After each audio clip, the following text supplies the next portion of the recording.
El sol del mediodía caía como una sentencia sobre los tejados de adobe del norte de Sonora. El calor parecía querer borrar todo rastro de misericordia, pero ella ya había aprendido a no esperarla. Con la mirada fija en el suelo y los hombros hundidos bajo el peso invisible de años de desprecio, María Guajardo caminaba por la plaza del pueblo, cada paso más silencioso que el anterior. El sudor empapaba su vestido de algodón barato, pero lo que más le pesaba no era la tela, sino las palabras de su padre que aún resonaban como látigos en su cabeza. «Eres una vergüenza», le había dicho esa mañana, su voz afilada como el filo de un machete. «No sé por qué Dios me castigó con una hija como tú. Ni muerta tu madre descansará en paz mientras sigas mancillando nuestro apellido». María no respondió. Ya no lo hacía.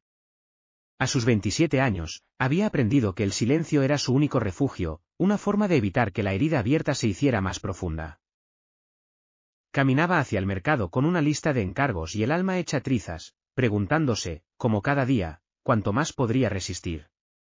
Desde la muerte de su madre, cuando ella apenas tenía 17, la vida se había vuelto una sucesión de humillaciones envueltas en rutina. Su cuerpo grande y su rostro sin adornos eran motivo de burlas crueles, de susurros en las esquinas, de miradas que no la veían. Su padre, don Félix Guajardo, comerciante poderoso y respetado, había encontrado en ella un blanco fácil para su amargura. Todo en él se había vuelto sombra desde que enterraron a su esposa. Todo, menos su desprecio por María. Ese día, sin embargo, algo distinto flotaba en el aire. En la plaza central, frente al pozo del pueblo, se había reunido un grupo de vecinos vociferantes. María se acercó, atraída por la tensión, más por costumbre que por curiosidad. Allí, entre gritos y risas crueles, una mujer indígena tarahumara estaba arrodillada en el suelo, evidentemente enferma y deshidratada. Sus labios resecos pedían agua, pero lo único que recibía eran insultos y escupitajos. «Mírala.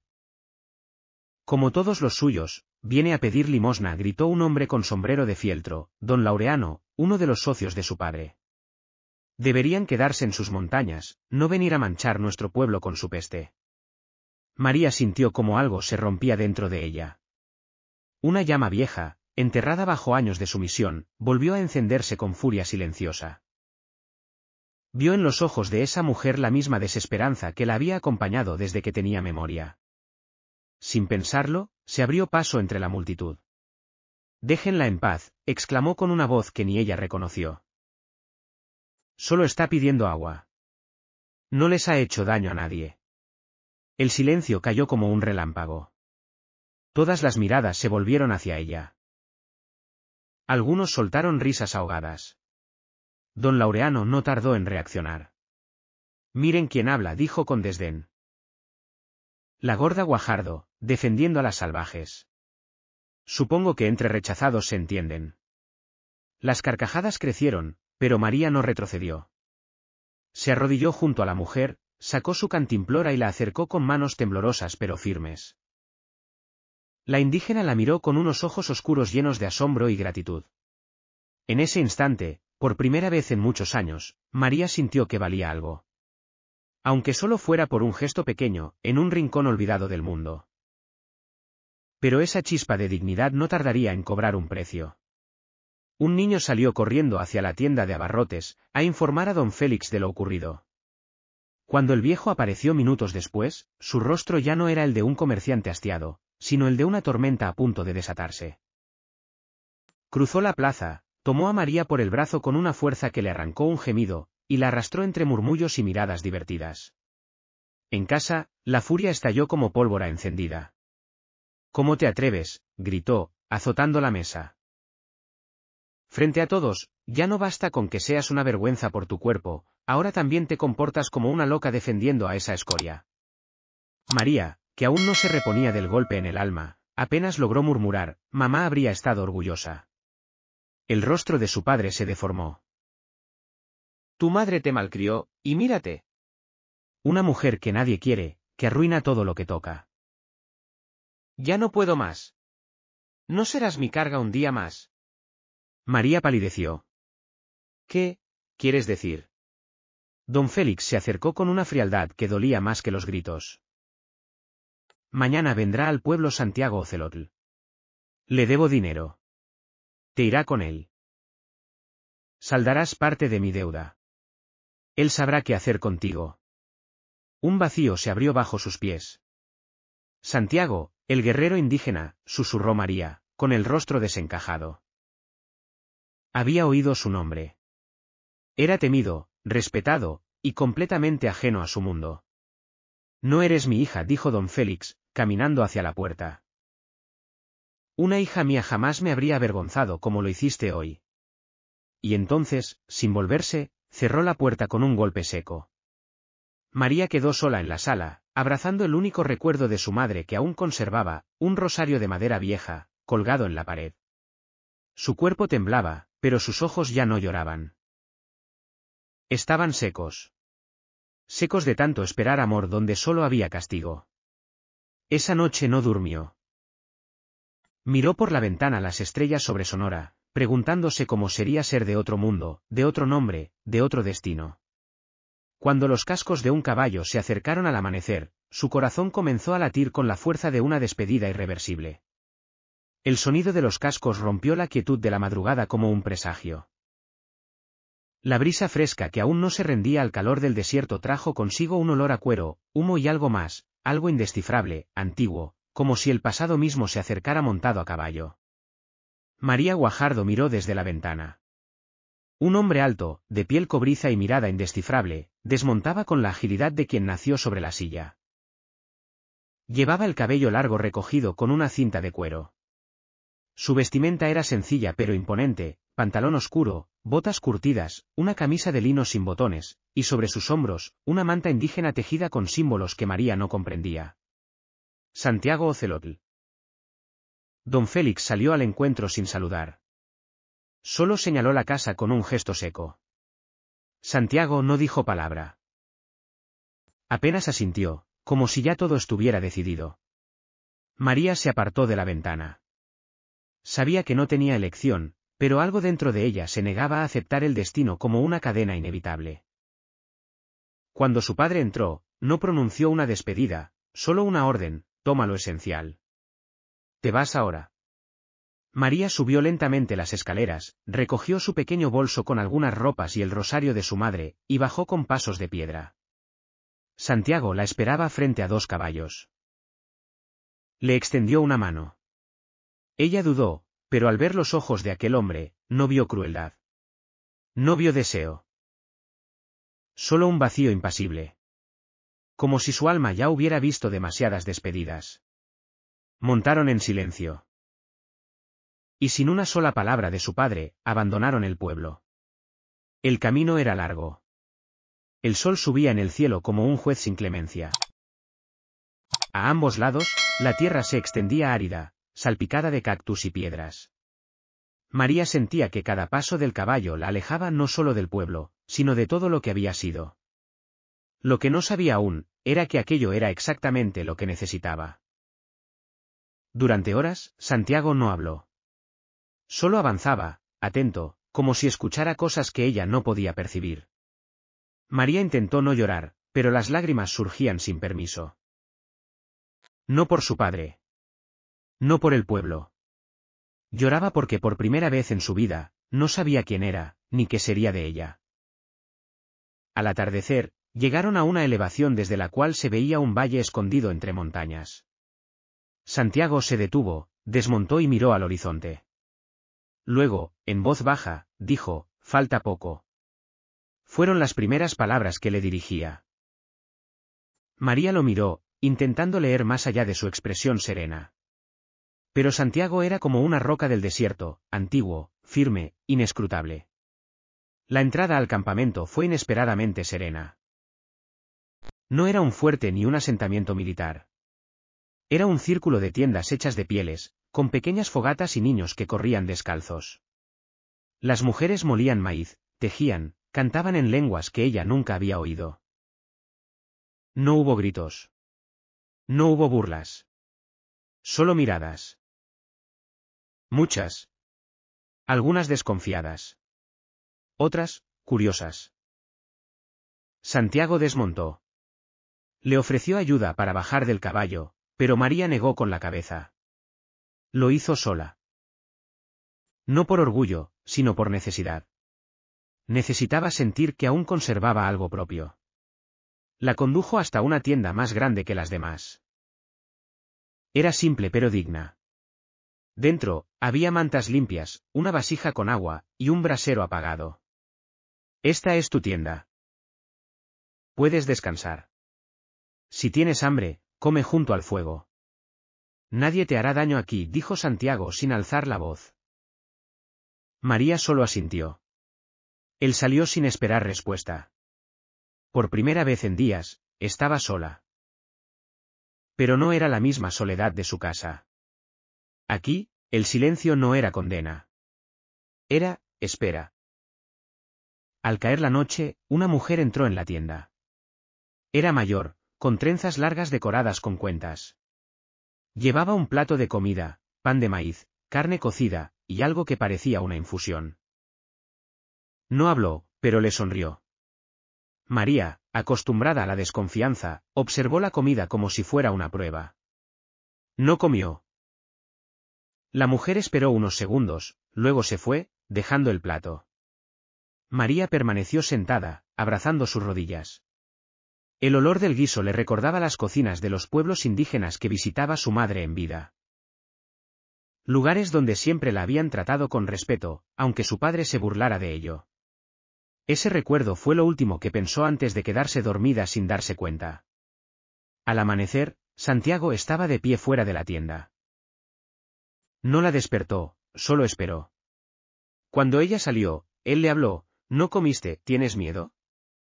María no respondió. No soy tu carcelero, continuó él. Tu padre me entregó a alguien que no conocía. Yo tampoco te conocía. Pero aquí nadie te obliga. Aquí solo se permanece si se quiere. María lo miró incrédula. ¿Puedo irme? Puedes, pero ¿a dónde? La pregunta la golpeó como una piedra.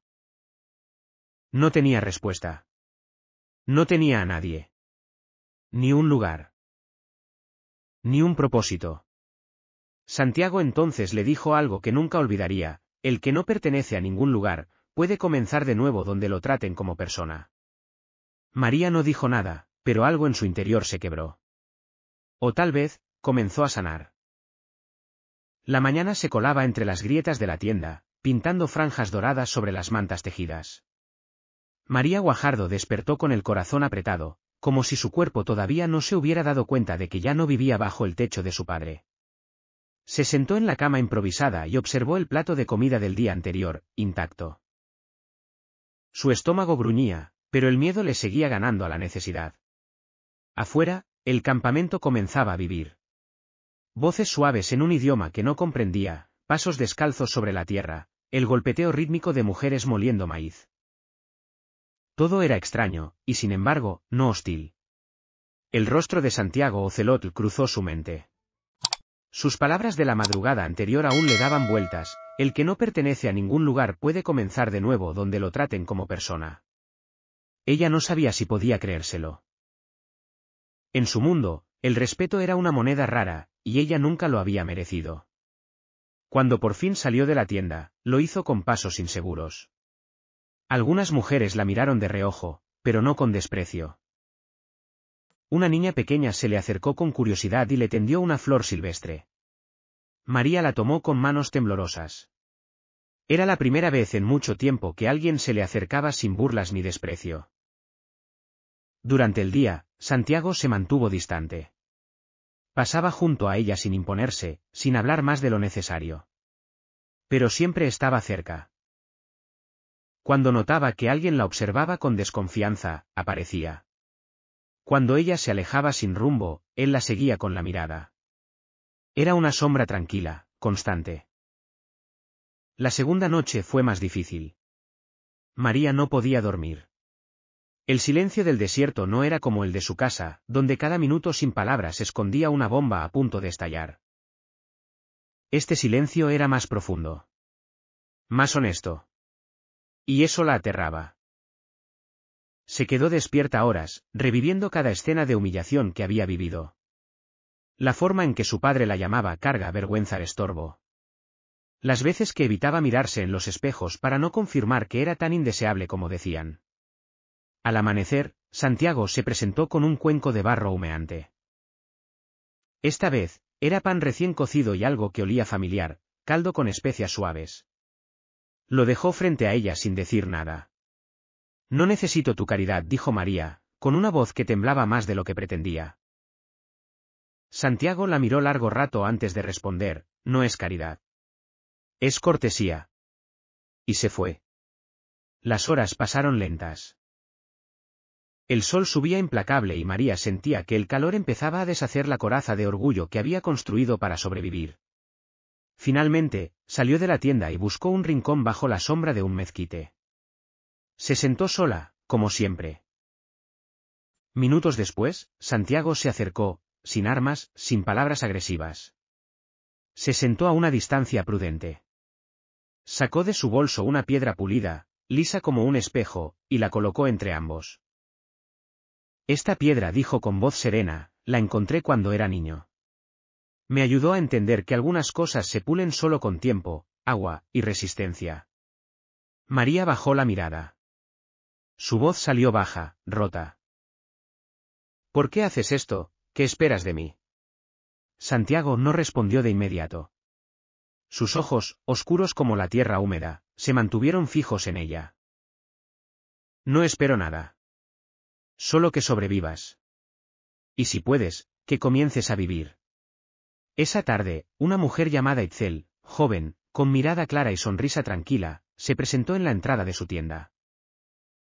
No hablaba mucho español, pero con gestos amables le indicó que la acompañara. María, por primera vez, aceptó. La condujo al río cercano. Allí, varias mujeres lavaban ropa, conversaban, cantaban. Itzel le entregó una prenda y se arrodilló junto a ella. No hubo palabras, solo manos trabajando juntas, agua fresca, espuma y risas de niños chapoteando. En medio de esa escena simple, algo se quebró dentro de María. Por primera vez, nadie la miraba con burla. Nadie le decía que se apartara. Era, una más. Y eso, para alguien que siempre había sido menos, era un milagro. Al volver al campamento, Santiago la esperaba. No con preguntas ni reproches, sino con una flor en la mano. Una flor pequeña, de pétalos blancos y centro amarillo. Te vi sonreír, dijo. Fue la primera vez. María bajó la mirada. Pero esta vez no por vergüenza. Era algo más parecido al pudor. A la sorpresa. ¿Qué quieres de mí?, insistió, casi en un susurro. Santiago se acercó un paso, pero no la tocó. Su voz fue firme. Nada. Solo que descubras que tienes valor. Aunque nadie te lo haya dicho antes. María no pudo evitar que sus ojos se llenaran de lágrimas. No por tristeza. Sino por la aterradora posibilidad de que, quizás, él tenía razón. La tercera madrugada en el campamento llegó sin previo aviso. María Guajardo se despertó sobresaltada por una sensación extraña en el pecho. No era miedo. Era otra cosa. Un eco. Una pulsación nueva. Se sentó en su manta, el rostro iluminado por el resplandor tenue de la luna que se colaba por los bordes de la tienda. Afuera, el mundo aún dormía. El silencio era tan espeso que podía escuchar su propio corazón. Entonces lo comprendió, por primera vez en mucho tiempo, no sentía odio. Ni hacia su padre, ni hacia ella misma. Y esa ausencia de odio, le dolía. Salió de la tienda sin pensar. Caminó hacia el río. La brisa era fresca, y el rumor del agua sobre las piedras tenía un ritmo que calmaba. Se arrodilló junto a la orilla, miró su reflejo y apenas reconoció a la mujer que le devolvía la mirada. No por su rostro, sino por lo que había en sus ojos, algo que no era resignación. Ni vergüenza. Era, presencia. Pensé que vendrías, dijo una voz grave a su espalda. María giró y vio a Santiago, de pie, descalzo, como si el bosque lo hubiera traído hasta ella. Llevaba una manta sobre los hombros y en las manos, un pequeño ramo de salvia blanca. ¿Qué es eso? Preguntó con cautela. Purificación, respondió él, sentándose sobre una roca. Si vas a vivir entre nosotros, debes liberar lo que te está matando por dentro. Ella frunció el ceño. ¿Quieres cambiarme? No, dijo con firmeza. Quiero que dejes de creer que vales menos porque otros te hicieron daño. La ceremonia fue sencilla. Santiago encendió una pequeña fogata con ramas secas y colocó las hojas de salvia sobre las brasas. El humo se elevó lento, espeso, dulce. María lo observaba con desconfianza, pero algo en ella se abría, muy a su pesar. Cierra los ojos, pidió Santiago. Ella obedeció. Dime, continuó él, con voz suave, ¿cuándo fue la primera vez que alguien te hizo sentir que no merecías amor? María apretó los labios. Su respiración se agitó. Tenía 8 años, murmuró. Un niño en la escuela me dijo que era tan fea que debía esconderme. Santiago no dijo nada. Solo alimentó el fuego. Y mi padre, la voz de María se quebró, siempre encontraba la manera de recordarme que era una decepción. Cada comida, cada cumpleaños, cada silencio, era una forma de decirme que no servía para nada. Las lágrimas comenzaron a correr. No eran escandalosas. Eran lágrimas de desentierro. De cicatrices abiertas al aire. Santiago colocó una mano sobre el suelo, cerca de ella, sin tocarla. Aquí no tienes que demostrar nada. Aquí no tienes que ser delgada, ni bonita, ni útil. Solo tienes que estar viva. Y eso basta. Los días que siguieron fueron diferentes. Itzel la llevó a conocer a Acalia, una mujer sabia que curaba con plantas. Acalia no hablaba español, pero su sonrisa era constante, y sus manos, prodigiosas. Le enseñó a identificar raíces, a hervir cortezas, a oler la tierra. María descubrió algo asombroso, sus manos no temblaban cuando preparaba remedios. Nunca se había sentido buena para nada. Pero ahora, al mezclar hojas con agua caliente, al moler semillas con un mortero de piedra, sentía que pertenecía. Que servía. Que podía dar algo al mundo sin esperar rechazo. Tienes talento para esto, le dijo Itzel, traduciéndole las palabras de Acalia. Tus manos son como las de una curandera. María se quedó callada. No supo qué decir. Era la primera vez en su vida que alguien le atribuía un don sin pedirle nada a cambio. Esa noche, cuando regresó a su tienda, encontró un pequeño paquete envuelto en cuero. Era una piedra pulida con dibujos tallados. Y una pluma de halcón. Santiago pensó. No había nota. No hacía falta. Guardó los objetos con cuidado. Luego se miró las manos. Estaban manchadas de tierra y savia. Pero por primera vez, le parecían hermosas. 2 días después, sucedió algo inesperado. Una mujer indígena llegó corriendo al campamento, gritando por ayuda. Su hijo, un niño de 6 años, ardía en fiebre. Santiago salió de inmediato. Acalia también.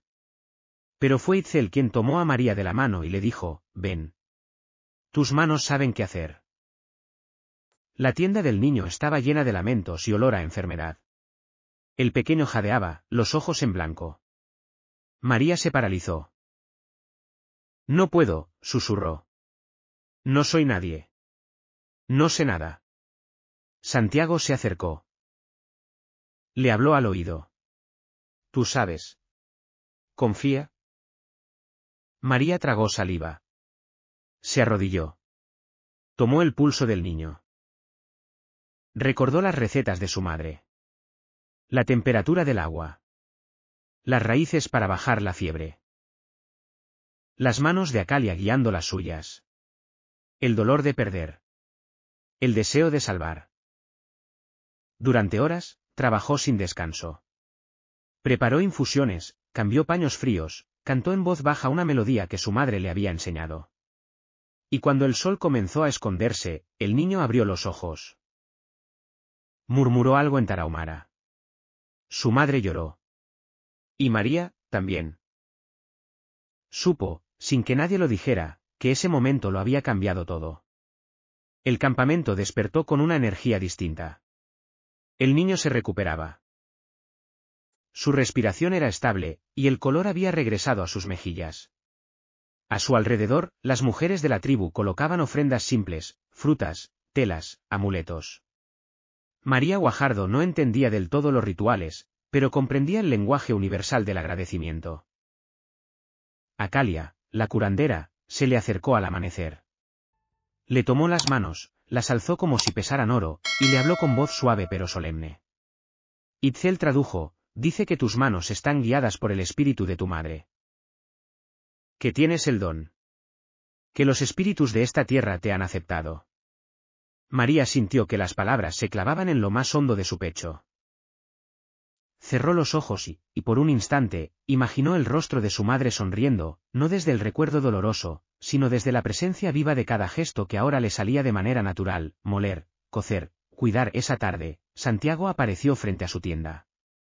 Llevaba consigo una cesta con flores silvestres y una expresión que ella no había visto antes: orgullo silencioso. Ven, le dijo. Quiero mostrarte algo. Caminaron hasta la cima de una colina cercana, donde el viento era más fuerte y el mundo parecía más vasto. Desde allí se veía todo: las tiendas, los ríos, los caminos. El sol comenzaba a ocultarse, tiñendo el cielo de naranjas y violetas. Santiago extendió una manta en el suelo, y ambos se sentaron en silencio. ¿Por qué me trajiste aquí?, preguntó María. Porque este es el lugar donde yo vengo a recordar quién soy, cuando el mundo me quiere hacer olvidar. Ella no respondió, pero el nudo en su garganta se volvió más denso. Santiago continuó: cuando eras niña, ¿qué soñabas ser?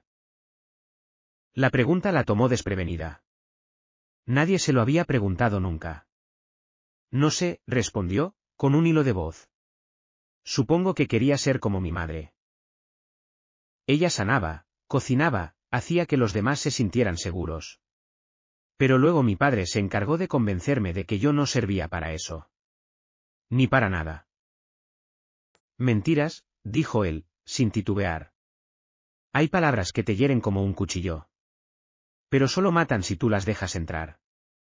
María no sabía por qué, pero esa noche durmió profundamente. Soñó con su madre, pero ya no entre lágrimas. La vio en un campo de lavanda, sus manos recolectando flores, su voz entonando una canción suave. En el sueño, su madre le decía: no olvides quién eres, ni de dónde vienes. Eres más fuerte de lo que crees. Al despertar, sintió algo nuevo. No era euforia. No era paz. Era decisión. Durante los días siguientes, María comenzó a involucrarse en la rutina del campamento.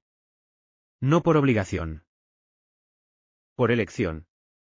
Ayudaba en la cocina, recolectaba hierbas, cuidaba a los más pequeños. Cuando una niña se cayó y se lastimó la rodilla, fue ella quien corrió a consolarla. Cuando un anciano tuvo fiebre, fue ella quien preparó la infusión. La comunidad la miraba distinto ahora. Con respeto. Con aprecio. Ya no era la extraña. Era la mujer que había salvado a un niño. Que escuchaba sin interrumpir. Que trabajaba sin esperar reconocimiento. Una tarde, Acalia se le acercó con una sonrisa cómplice y le colocó una pulsera tejida con fibras de maguey en la muñeca. Ahora si eres parte de este lugar, dijo Itzel, traduciendo. No por lo que sufriste, sino por lo que elegiste hacer con ese sufrimiento. Pero no todo era fácil. Una noche, al mirar su reflejo en el agua, María vio el fantasma de su padre en su memoria. Escuchó su voz, como un eco: nunca serás suficiente. Y durante horas, esa frase la carcomió por dentro. El pasado no se iba tan fácilmente. Vivía agazapado, esperando que bajaras la guardia. Al día siguiente, se alejó del campamento y caminó sin rumbo. El desierto parecía querer tragársela. Recordó el día en que su padre la entregó como si fuera mercancía. Recordó el dolor de ser invisible. Recordó lo sola que se había sentido siempre. Se detuvo y gritó con todas sus fuerzas. Un grito que no era de dolor, sino de liberación. Un grito que sacó de su cuerpo los años de silencio, vergüenza y miedo. Cuando cayó de rodillas, exhausta, Santiago apareció. No dijo nada. Se sentó a su lado. Esperó. Después de un rato, ella murmuró, pensé que ya había superado todo esto, pero no. Santiago respondió con la voz grave de siempre, el pasado no se supera. Se transforma. Se honra. Y luego, se suelta. Esa noche, en el círculo de fuego, Santiago contó una historia antigua. Habló de una mujer que había perdido todo, que había sido rechazada por su pueblo, pero que con su conocimiento y su compasión, salvó a muchos y se convirtió en leyenda. Cuando terminó el relato, miró a María. Ella entendió. Esa historia no era una fábula. Era un espejo. Y por primera vez, no apartó la mirada. El día amaneció con un viento extraño, uno que no traía polvo ni frío, sino memoria. María Guajardo se levantó antes del primer canto de los pájaros. Había algo en su pecho que no la dejaba dormir. Un presentimiento. Una nostalgia sin nombre. Afuera, el campamento aún dormía. La ceniza de las fogatas nocturnas seguía tibia. Las tiendas respiraban al ritmo de las familias que soñaban bajo sus mantas. Solo Santiago estaba despierto. La esperaba junto al arroyo. Como cada mañana. ¿Dormiste bien?, preguntó él, sin girarse. Sí, mintió ella. Pero él lo notó. Como siempre. Hoy es el día. ¿El día de qué? De que empieces a despedirte de quien fuiste. Esa mañana, Acalia la llevó a un lugar apartado del campamento, una tienda de sudor. Pequeña, redonda, construida con ramas de mezquite y cubierta de pieles oscuras. Frente a ella, piedras ardían sobre brasas. Itzel y otras mujeres mayores la esperaban. Una de ellas sostenía un cuenco con salvia encendida. El humo era espeso, envolvente, como si quisiera entrar en los huesos. Hoy purificamos el alma, dijo Acalia, por medio de Itzel. No el cuerpo. Lo que no sirve, debe salir. María tragó saliva. Las ceremonias siempre la inquietaban. Había aprendido a temer los rituales porque en su mundo anterior todo intento de cambio terminaba en humillación. Pero esta vez, no era por imposición. Era elección. Entró a la tienda de sudor. El calor fue inmediato. Agobiante. El vapor le cerró los pulmones, pero se obligó a quedarse. Frente a ella, las mujeres comenzaron a cantar en lengua tarahumara. Voces antiguas. Ecos de otras vidas. Habla, susurró Acalia. Suelta lo que llevas dentro. Al principio, María calló. Luego, como si una presa se rompiera, las palabras comenzaron a salir. Odié mi cuerpo desde niña. Me enseñaron que era un castigo. Mi padre me dijo que yo era la vergüenza de su vida. Que nadie me amaría nunca. Lo creí. Me escondí. Me callé. Me volví invisible. Y cuando empecé a despertar, me entregó como si fuera una carga, una deuda. Las lágrimas mezcladas con sudor le corrían por el cuello. El calor le sacaba más que toxinas. Le arrancaba la piel vieja del alma. ¿Y qué has aprendido aquí?, preguntó Acalia. María cerró los ojos. Visualizó el rostro del niño al que había sanado. Recordó las risas de las mujeres al lavar la ropa, la calidez de Itzel, la paciencia de Santiago, las miradas sinceras, los silencios llenos de respeto. Que mi valor no depende de cómo me vean. Ni de cuánto pese mi cuerpo. Ni de quién me haya rechazado. Que tengo un don. Que sé cuidar. Que soy parte de algo. Acalia sonrió, invisible entre el vapor. Entonces estás lista. Al salir de la tienda de sudor, el mundo le pareció nuevo. Los colores eran más vivos. El aire, más puro. Se sentía mareada, sí, pero también ligera. como si acabara de renacer. Santiago la esperaba, sentado junto al río. Cuando la vio, no dijo nada. Solo la miró. Y en esa mirada estaba todo, orgullo, respeto, complicidad. María se sentó a su lado. He dejado atrás a muchas mujeres, dijo en voz baja. A la niña que se escondía en la escuela. A la hija que suplicaba amor.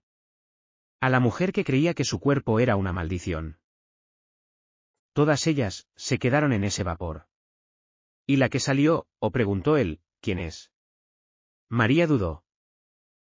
Luego, con una sonrisa leve, susurró, alguien que merece estar viva.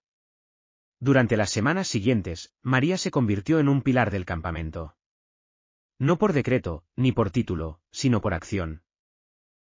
Cuidaba a los enfermos, organizaba las hierbas por función, enseñaba a las niñas cómo preparar infusiones y a los niños a curar raspones. Los ancianos la buscaban. Las madres confiaban en ella. Hasta los hombres, reacios al principio, ahora la saludaban con una inclinación de cabeza. Ella había cruzado una línea invisible. Ya no era la forastera. Era María, con nombre propio, con función, con alma. Una tarde, mientras recolectaba hojas de romero silvestre, Santiago apareció con una caja de madera en las manos. Se la tendió sin hablar. Ella la abrió. Dentro, una túnica ceremonial bordada con hilos azules y marrones, los colores del agua y la tierra. ¿Qué es esto? Es tuya. La tejieron para ti. ¿Por qué? Porque el pueblo ha decidido que te quedes. No como huésped. Como una de nosotros. María no supo qué decir. Ni qué pensar. Solo acarició la tela con dedos temblorosos. Por dentro, algo se desbordaba. Esa noche, mientras colgaba la túnica junto al fuego para bendecirla con humo de copal, una figura del pasado llegó sin avisar. Un niño corrió al campamento gritando que 3 jinetes venían del este, armados, con ropa polvorienta y rostros tensos. Santiago y los hombres salieron. Las mujeres protegieron a los niños. María se quedó quieta. Sabía, sin necesidad de verlo, que uno de esos jinetes era su padre. El polvo que levantaban los caballos se acercaba como una amenaza silente. El sol caía implacable, encendiendo cada sombra como si la tierra misma ardiera. María Guajardo observaba desde la cima de una loma, el corazón latiéndole en el cuello. Allí estaba él. Félix Guajardo, su padre, montado en una bestia sudorosa, con el rostro pálido, las ropas sucias y los ojos, desesperados. Venía acompañado por 2 hombres armados. Mercenarios. No eran guardaespaldas. Eran instrumentos de miedo. Pero no intimidaban a María. No más.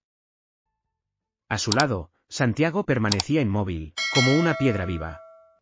Su sola presencia bastaba para templarla. Ella no dijo nada. Solo comenzó a bajar la colina, con los pies firmes y el alma en silencio. Cuando Félix vio a su hija, algo se rompió en su interior. No era la misma mujer que había dejado atrás. Su andar era recto, su expresión serena, y sus ropas, la túnica ceremonial apache, hablaban de pertenencia, de renacimiento. El impacto lo desarmó antes de que pudiera abrir la boca.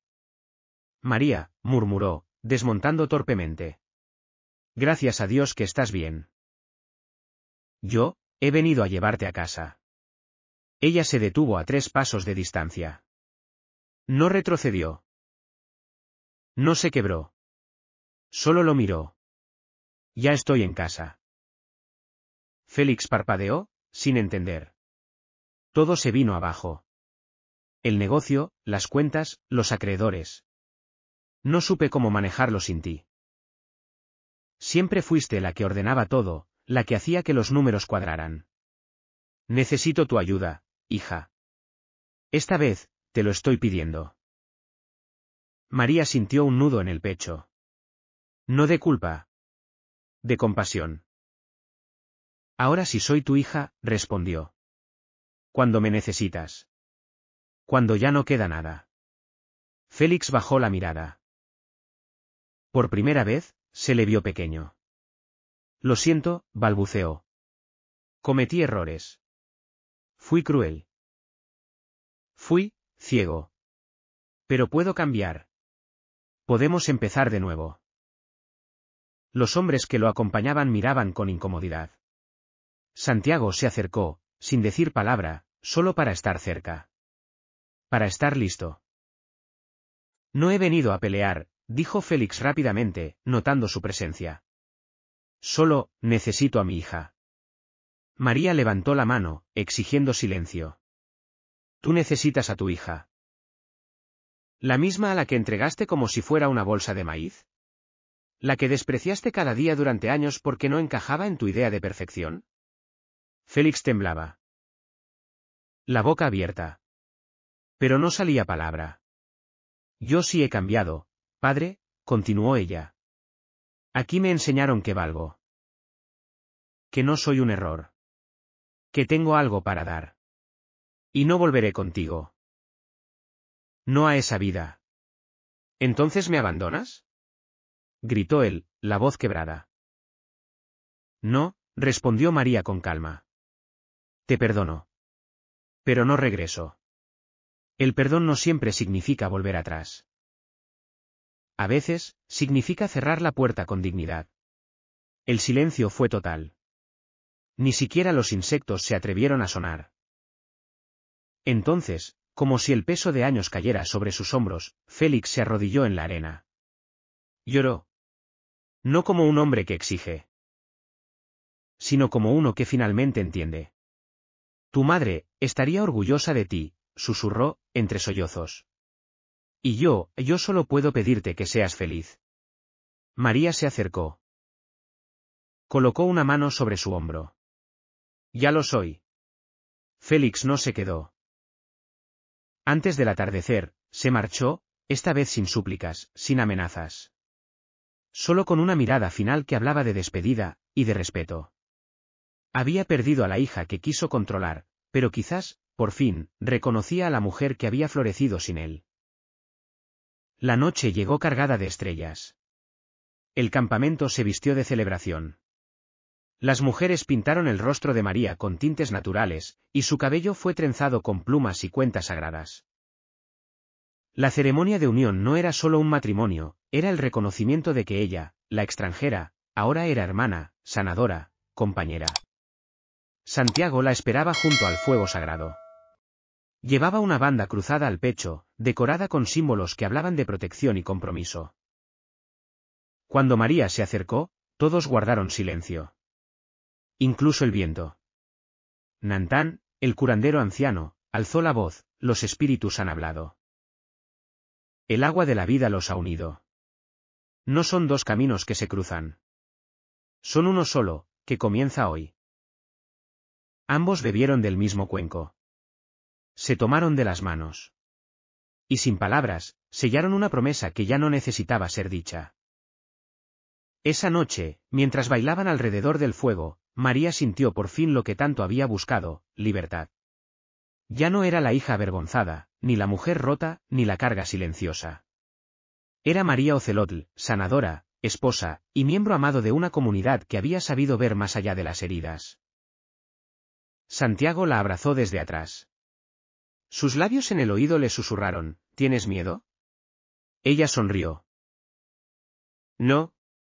Tengo futuro. Y esa, por fin, era una verdad que no necesitaba defender.